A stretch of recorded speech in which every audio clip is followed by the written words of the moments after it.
Okay, so good evening sa lahat. So mag-full demo lang po ako about sa client ko na nag-order nito. So currently di ko pa siya shinip gawa ng lalagyan ko pa to ng frame yung I2C natin para protected siya sa mga bata.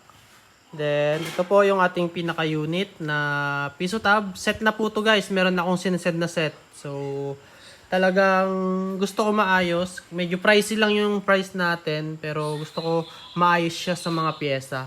Then ito guys is merong tempered. So make sure na yan yung una yung NBES sa mga tablet nyo na naka-tempered. Kasi ang masira dyan guys yung LCD. I mean ma-scratch siya.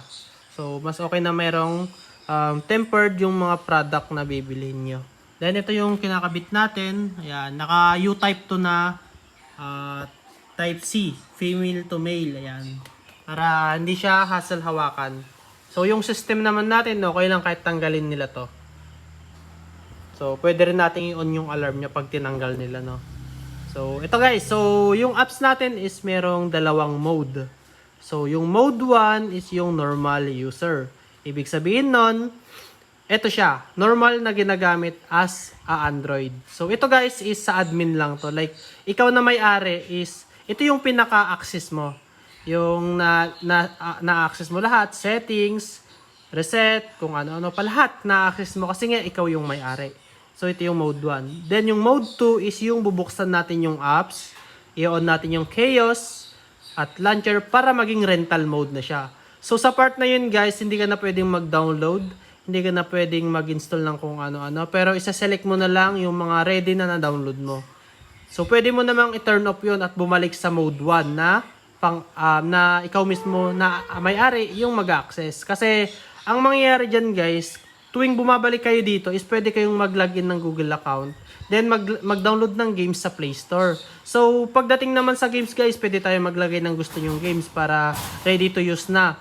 Or kung if ever may nahanap kayong games, is pwede naman kayong mag-download sa Play Store para manual yung install yung gusto nyong games.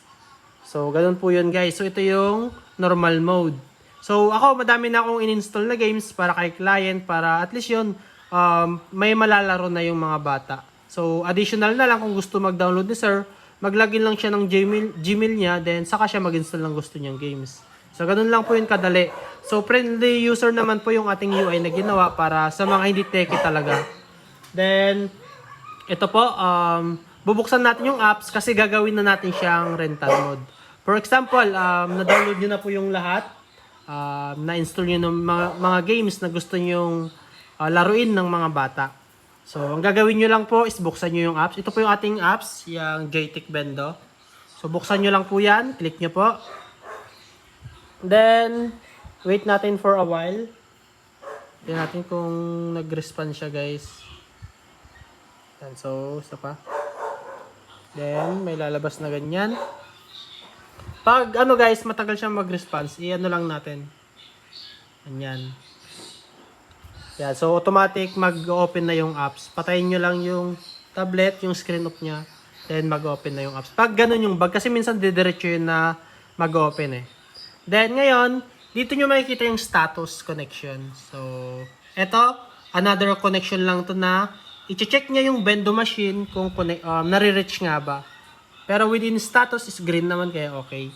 So, guys, remind ko lang is hindi totally as in walang disconnection na nangyayari sa backend. Meron pa rin yan, guys. Kasi ang ginagawa natin is merong IP tong device na to, no? Pero automatic naman na yan, guys, no? Huwag kayong problema dyan.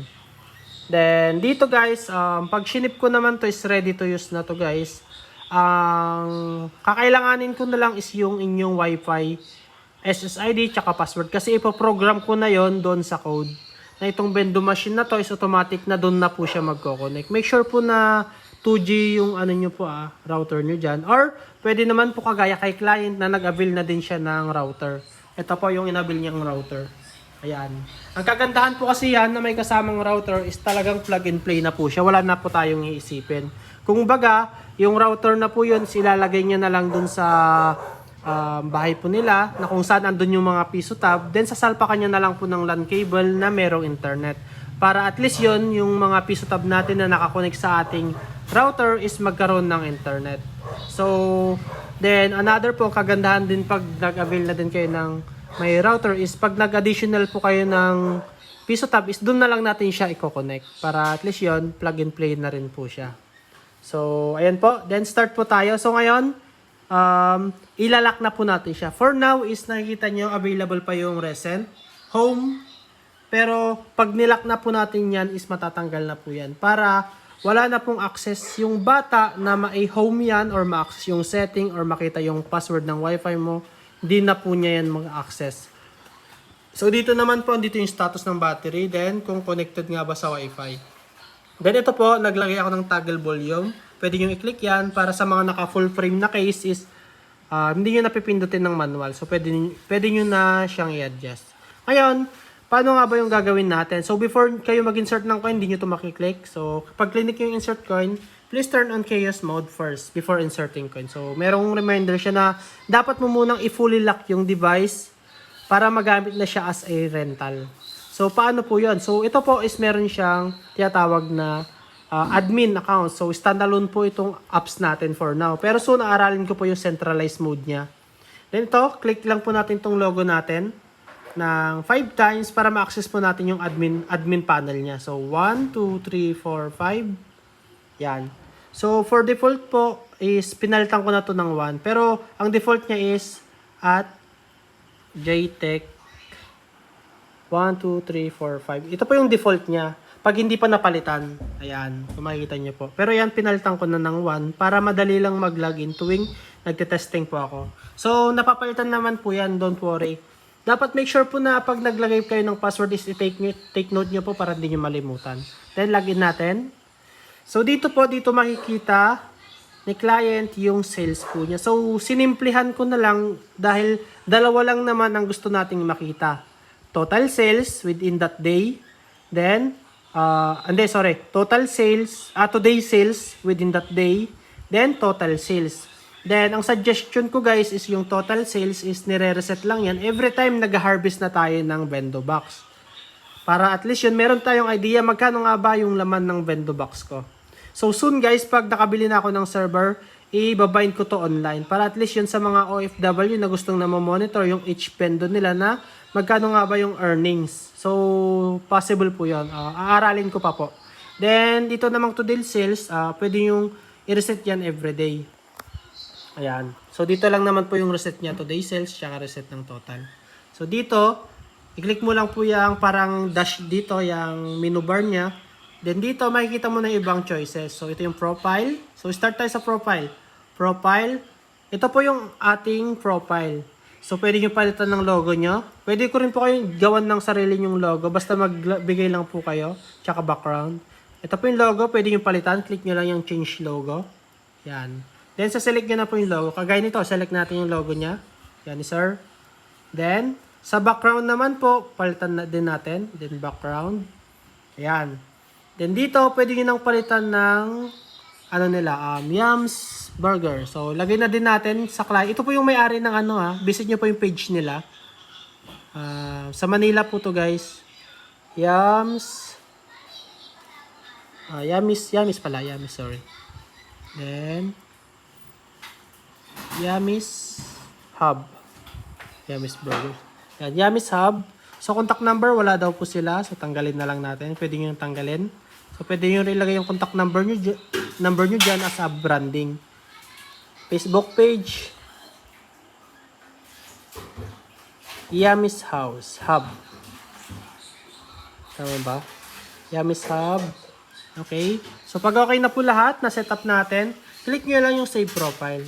Then, masasave na po yung settings na yan. So, gusto nyo po bang makita? Tignan natin. Back lang natin. Yan. So, napalitan na po yung pinaka-background, then logo, then text. Ayan. So, balik po tayo sa admin. Lagin lang po tayo. Then, dito next naman tayo sa coin timer. So, sir, paano nga ba, papalitan ko nga ba yung value ng minutes kada coin? So, ito kasi guys is, kayo na pong bahala kung anong isa-set nyo. Then, dito guys, pwede nyo palitan yung piso, 5, 10, tsaka 20. So, dito, pwede mong i-click to kung ilang, anong value ng piso. For example, 2. Then, dito pwede mo select kung minutes or hours. 2 minutes or hours nga ba. So 1 minute lang ilalagay ko kasi for testing yan. Then dito, same thing din lang po nang gagawin. Yan. Then click nyo lang yung save para masave yung settings na ginawa nyo. Then balik ulit tayo sa sidebar. Itong LCD display, ano nga ba ito? So ito guys, merong ano dito, may text dyan. Branding, ano nyo po yan, text. So pwede nyo yung palitan. So for example, gawin kong Yams. Yan. Yummies Hub. Yan. Then, pag okay na po, pwede nyo nang i-click yung save. Yan. Yummies Hub. Kaso nga lang iba yung niread niya sa percentage. Babaguhin ko na lang yun sa code. Yan. So, save na natin yan. Okay na yan. Then dito, click natin yung sound. Ito naman guys is yung connect, disconnect. So, every time nagko-connect yung Bendo machine sa ating Piso Tab, magkakaroon siya ng sound na device connected. Also, device disconnected. Pero ito guys, ang suggestion ko dito, disable nyo na lang to para hindi nyo ma-feel na merong disconnection na nangyayari. Now, so, off nyo na lang yan para mas okay. Then, ito po yung ating buzzer na tatawag. So, meron tayong software buzzer within built-in na buzzer or hardware. So, ito guys, yung full setup ko, naglalagay talaga ako ng buzzer. Hardware buzzer para talagang naririnig ng batang naglalaro. So, pwedeng iles naman yan kung gusto nyo. Then, gamitin nyo yung software buzzer. Then, dito guys, pwede nyo palitan yung connect-disconnect sound. Device connected. Yan. Pero ito guys, wag nyo na itong gamitin para hindi nyo ma-feel na mayroong disconnection. No? Off nyo na lang. Then, next, dito tayo sa ating charging profile. Ito guys, yung pinaka-hot na, ano. Yeah, so, ito yung pinaka-highlight talaga ng apps natin guys. Gawa ng mag-e-invest tayo sa Piso Tab. Mag-e-invest tayo ng napakamahal. Siyempre, i-consider natin yung pang long term na use. Kasi, ang possible, ito hindi po ako nag-aano sa mga ibang, ang i-consider kasi natin is yung pang long term. Kasi ang unang masisira po dyan is yung battery. Pwedeng lumobo. Pwedeng mag-overheat habang naka-charge na ginagamit. Then, masisira din po yung BMS niya. So, yun po yung talagang i-concern po natin na possible pong mangyari in the future. So, ayun, ginawan po natin ng paraan na masolusyonan po yun para din sa mga client natin. So, ito po, meron tayong 3 mode na pwedeng piliin. Always on charging. So, ito po, naka-align po to sa mga device, cellphone na hindi naka-fix. Kasi pwede mong i-on to at yung combination niya is yung charging alarm. Pag tinanggal nila yung charger is mag-alarm. So, yun yung combination niya. Pero pag naka-fix naman po yan, wag nyo po yung yun. Ito naman, insert coin. Ang ginagawa naman po yun pag naka-on is, pag nag-insert ka ng coin, saka lang siya mag-charge. Then pag natapos po yung time ng tablet is mag-stop naman yung charging niya. So, yan yung other choices niya. Pero ang pinaka-highlight na i-suggest ko is yung battery percentage control. So, ano nga ba to? Automatic pong madedetect ng app natin yung battery level. Like, ito guys, i-on na natin na. Yan. So, pag ang battery ng tablet nyo is bumaba within 40% below, automatic guys, wala kayong gagawin ha. Automatic, mag-on yung charging niya. So, hindi nyo naiisipin na malolobat yung device. Hindi nyo naiisipin ma-overcharge. Also, meron siyang proper life cycle na kung kailan lang siya mag-charge. Now, ito po yung naka-fix set natin. So, ayan. Iwas overcharge. Iwas battery drain. Then, merong proper life cycle na charging na nangyayari. Then, next tayo. Dito tayo sa ating WLAN profile. So, ito po yung target IP. So, ito po yung IP address ng ating Bendo machine. Kaya, wag nyo po itong babaguhin. Kasi pag binago nyo po yung value niyan, is, hindi nyo na alam kung ano yung, saan siya magko-connect na Bendo machine. So, okay na po yan, guys. Then, next is sa settings. So, ito, guys, dito nyo papalitan yung admin account nyo. So, pwede nyo click yung show. Yan. Pwede nyo palitan and then update nyo na lang. Then, session, reset user type. Ito, guys, ginagamit lang to. For example, merong time si client is, pwede nyo i-auto-clear. Ano ba yung susi ito? Pakita ko na din, guys, para isahang video na lahat. Kung anong purpose ng reset user time. Okay. So, demo natin, guys. Before tayo magpakita ng reset user time, kung paano yung nagpa-function is, demo natin muna yung iba.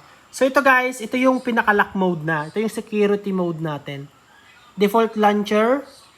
then chaos mode. So, una nyo i-on is yung default launcher. Then, pangalawa is yung chaos mode. Pag na-on nyo yan, mag-automatic maglalak na yan. So, try natin. On natin to. Yan. Then, on natin yung chaos mode. Ayan. So, ngayon, mawawala na yung home. Mawawala yung recent tsaka home. Ayan. Back lang ang may iwan dyan. Okay. So, before tayo bumalik sa idle niya or sa home screen niya, pakita natin yung iba. So, ito guys, nagdagdag ako ng overlay. So, pwede nyo i-adjust yung time niya, like 10 to 20 seconds. Anong ginagawa ng overlay guys? So, for example, merong time si user, naglalaro siya ng ML. So, natapos yung pinaka-time niya, hindi pa agad magko-close yung apps. Ang mangyayari doon, may magpapakitang seconds kung anong sinet mo dito, na pwede pa siyang mag-insert ng coin. Para pag nag-insert siya ng coin, makukontinue yung gaming. Hindi siya automatic mako-close. So, yun yung kagandahan na naka-on yung overlay, guys. Now, then next, itong navigation mode, guys, parang shortcut lang to na ginawa ko para mapunta kayo sa settings. At palitan nyo dapat, guys, wag kayo gumamit ng swipe, yung button dapat ang gamitin nyo dito.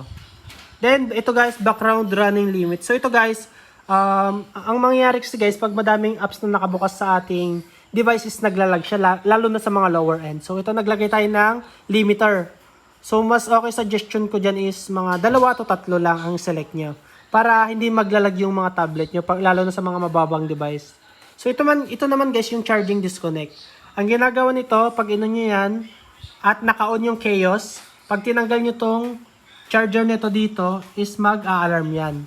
No? So, tanggalin ko na lang to. So, i-on nyo lang to guys pag ang settings nyo sa charging profile is yung always charge. Huwag nyo i-on ito pag ang gamit nyo is yung battery percentage. Kasi nga, nag-i-stop yung charging nun gawa ng magbe-base siya sa battery level. No, off nyo dito pag ano. Then dito guys, whitelist app. Dito kayo magse-select ng mga apps na pwedeng ma-access ng bata. So, specific lang yung pwede nilang ma-access. So, hindi nila dapat ma-access lahat. No, so mamaya di-demo ko paano mag-add dyan. Then ito guys, yung app data cleaner. Ano nga ba yung app data cleaner? Itong app data cleaner guys, ang ginagawa nito guys is i-clear data niya yung apps. For example, useful ito pag may gusto kayong i-select na apps na maki-clear data para matanggal yung mga nakalagin doon. No? Pero ang combination guys ng app clear data is i-on nyo tong remove Google account. Yan. Ang ginagawa nito guys, pag nag-login sila ng Google account sa device nyo, automatic, ilalog out nyo yun pag natapos yung time nila. Then, meron tayong clearing duration para merong time yung tablet na mag-clearing muna bago makapag-insert ng coin. So, adjustable din yung time nyan. From 10 to 50 seconds. Then, dito guys, nag-add tayo ng file cleaner para maiwasan yung puno ng storage ng ating tablet. So, commonly naman pag nagda-download sila sa download folder. So, click lang natin yung check. Then, automatic guys, pag natapos yung time nila, i-delete niya lahat ng files dun sa folder na yan. So, pwede kayong mag-picture, movie, DCM na, i-delete. Ayan. Now, hopefully nagigets yung explanation ko guys ha. Then, dito, for example, mag-add na tayo ng apps. No. So, ngayon, para makapag-add kayo ng apps, so hindi natin masiselect yan, kailangan yung i-turn off si chaos. So, kahit ito lang yung i-off nyo yan. Ayan. Then, balik kayo dito, saka tayo mag-add ng whitelist apps. Yan. So, select natin lahat ng games. So, madami na tayong in-add na games. So, check lang natin. Pwede kayong multiple select. Ayan. So, madami-dami yung apps na nilagay ko na. So, ang select nyo lang guys yung mga games, mga feeling yung pwedeng gamitin ni user. Wag na yung mga calculator kung ano-ano, mga system app. Yung mga kailangan lang guys, no? Ang i-select nyo para at least yung limited lang yung pwede nalang makita. Yan. Then, ito. Mga games na yan. Lahat ng games. Yung apps, wag yun i-select yan. Ito, mga games guys. Yan. Ano pa ba?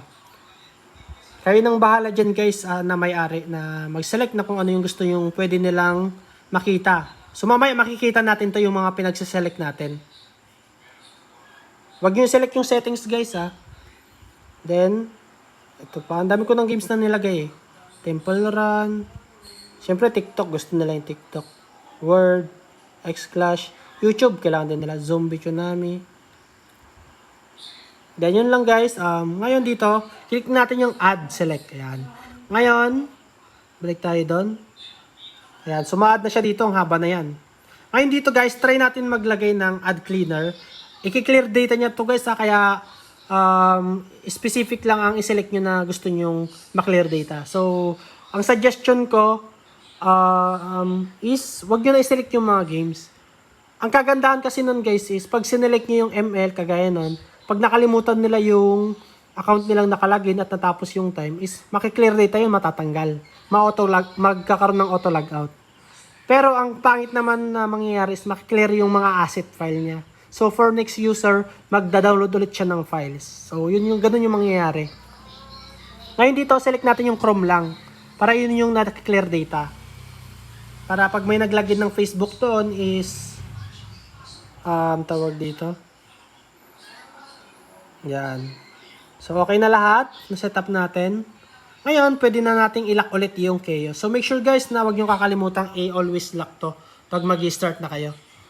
Ayan. Ngayon, back na tayo. Okay. So, mag-insert tayo ng coin. 1 minute lang guys. So, insert coin. So, i-activate ko lang muna guys. Okay, so na-activate ko na. So, medyo matagal-tagal na itong video natin. Pagtyagaan nyo na lang. So, insert coin. Pwede ka nang maghulog ng piso. 5. Pag hindi siya guys, nagre-response, hindi niya nare-reach yung ESP. Upang makapagsimula May nangyaring disconnection sa likod. So, ang gawin natin, try ulit natin. Pwede ka nang maghulog ng piso. Yan. 5. Okay, so try nyo lang ng ganon pag hindi niya na-accept agad yung coin. Ang mahalaga doon is hindi niya kinakain. Then, done paying. Pag okay na, wala na kayong insert. Warning, 1 minute remaining. Ayan, so meron din siyang warning. So dito, ito guys, pwede nyo i-click to para ma-open yung coin slot. Kagaya nito. Coin slot enabled. Ayan, pag example nag-lock lang to. Then, meron tayong time, battery level, charging nga ba, then Wi-Fi status. So ito na yung mga games guys. Ayan o. Diba? Ang ganda. So, pwede na tayo maglaro. For example, mag-open tayo ng Blood Strike. Yan, continue lang natin yan kung ano man yan. Yan. So, pakita ko muna yung ano guys before tayo mag-start. Ano nga yung reset user time. For example, gusto nyo nang i-stop yung time niya. Buksan nyo lang yung apps. Login lang kayo sa admin. Yan. Then, punta kayo sa settings. Ayan yung sales niya guys. Na-read 10 niya na. seconds remaining. Please Click save nyo yung your reset party. user time. Yan. Then, babalik siya. Matatanggal na yung time. So, maglalak na ulit. So, ganun po yun na yung reset user time. Para pwede nyo i-reset pag gusto nyo ano. Then, ito guys. Ang mangyayari dito, gagana pa rin to guys kahit walang internet yung inyong Wi-Fi. As long connected yung device natin sa same network within the vendor tsaka yung ano. Pag ganito guys, nag-gray siya, ibig sabihin hindi niya ma-reach yung ano. Nagkakaroon ng konting disconnection sa likod. Pero okay lang yun guys, normal lang yun. Then dito, start naman natin. Pwede ka nang maghulog Start ng mo, coin. piso. 5. Okay. Then wait nyo lang guys, pumasok yung ano. Warning, 1 minute remaining. Then try natin maglaro na guys. Para makita nyo din yung overlay. So magkuha pa ako ng piso. Matagal na tong video guys. Sana nakasubaybayan nyo hanggang dito. Nagda-download siya ng resources muna. Kabisado ko na. Tsagayin nyo lang yung video guys. At least yun na iintindihan nyo lahat ng mga functionalities na ginawa natin guys. Ito guys, napaka-smooth sa gaming nito. Kasi tested ko na guys. Lalo sa mid to high niya. Tsaka graphics game napakaganda. Xiaomi Pad 2 itong nilalagay ko guys Talagang branded yung nilalagay natin syempre. Mga client, mas gusto kong good feedback kaysa yung bad feedback guys. Na naglalag yung tablet. Ganon. Ayan. So, matatapos na yung time. May time din yan dito guys Ayan. Insert coin now. Pwede pa sila humabol. Diba matatanggal yung overlay. Then, pwede na lang i-continue. Then, mag-update yung time natin dyan. Ayan. So, ganun yung nagpa-function guys. Kaya maganda. Maganda yung overlay na yan. Para hindi agad mag-close, magkaroon pa sila ng another chance na i-continue yung kanilang gameplay.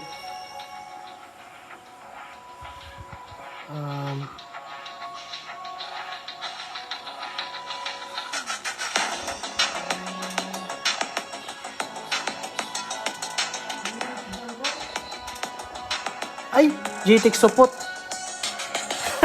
Iba yung lagay ko guys.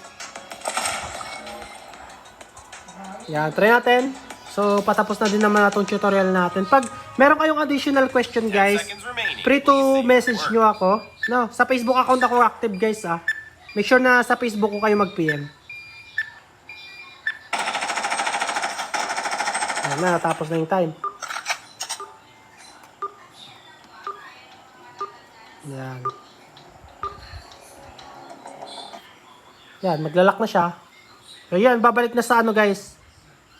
So, wala, di na nila may exit kahit anong pindutin nila. So, yun lang, guys. Hopefully, naintindihan nyo yung ating video tutorial, full demo ng ating apps. Nasa version 4.3 tayo. Thank you so much sa mga interested sa ating software. Hopefully, mas mapaganda pa natin yung mga features niya. So, yun lang. Goodbye!